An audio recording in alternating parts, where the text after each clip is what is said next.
thank you for the opportunity to congratulate our colleague, the Honorable James Quayson, on his re-election and to welcome him back to the House of Parliament, where he rightly belongs. Mr. Speaker, his success in the by-election represents a victory for our democracy and a clear evidence of the savviness of the Ghanaian electorate. Right Honorable Speaker, the Assin North constituency witnessed, unfortunately, a sudden outburst of new, unplanned, and unbudgeted projects, including the distribution of cash amid a major economic crisis of our lifetime. Mr. Speaker, all this was to influence voters. Immediately, Honorable James Quayson's election was declared null and void and of no legal effect by the Supreme Court of Ghana.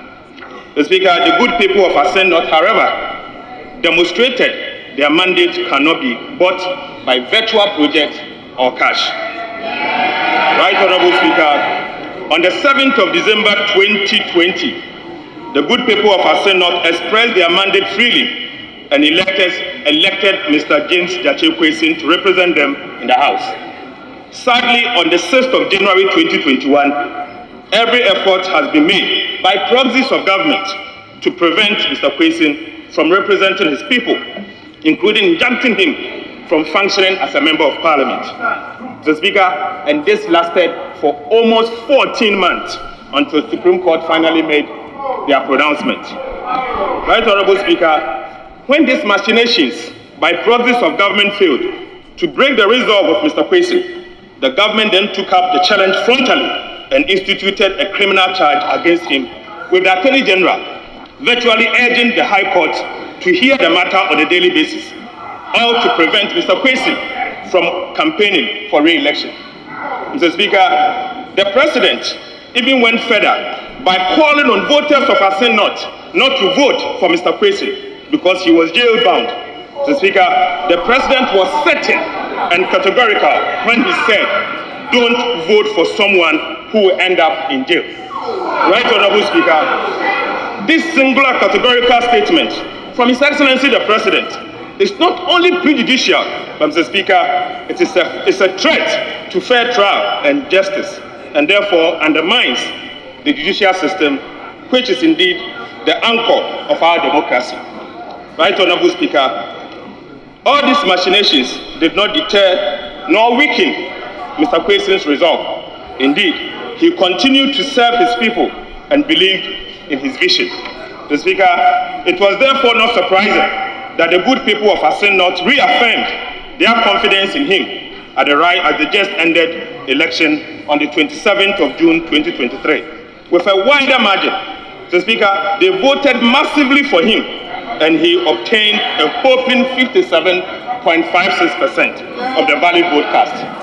Mr. Speaker, the people of Assin North have sent a clear message to all politicians, Mr. Speaker, and the government of the day in particular, that they cannot be hoodwinked by sharing of money, nor be intimidated by threats.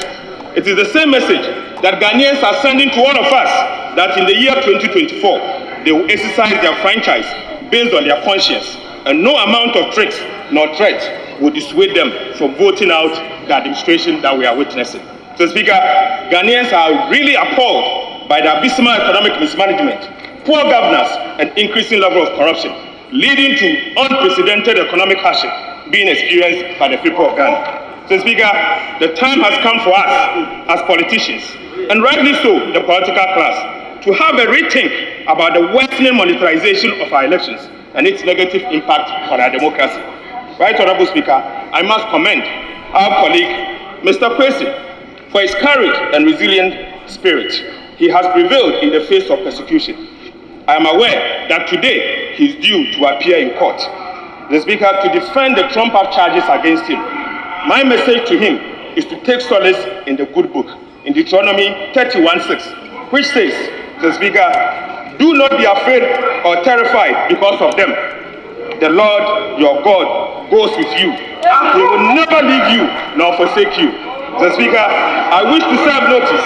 The Speaker, I wish to serve notice that the entire minority group will accompany our colleague to court today and any other day that he is to appear in court. Mr.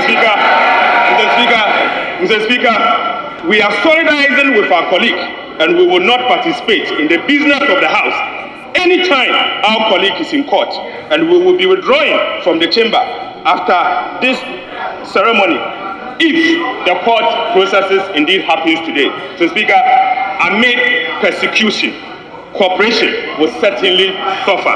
Mr. Speaker, a word to a wise is in assent not. A word to a wise is in assent not.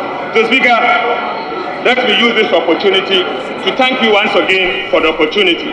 But let me also note that it is only until you swore him in that our colleague, Honorable James Quayson, swore the oath of allegiance, and not when he filed his nomination at the Electoral Commission.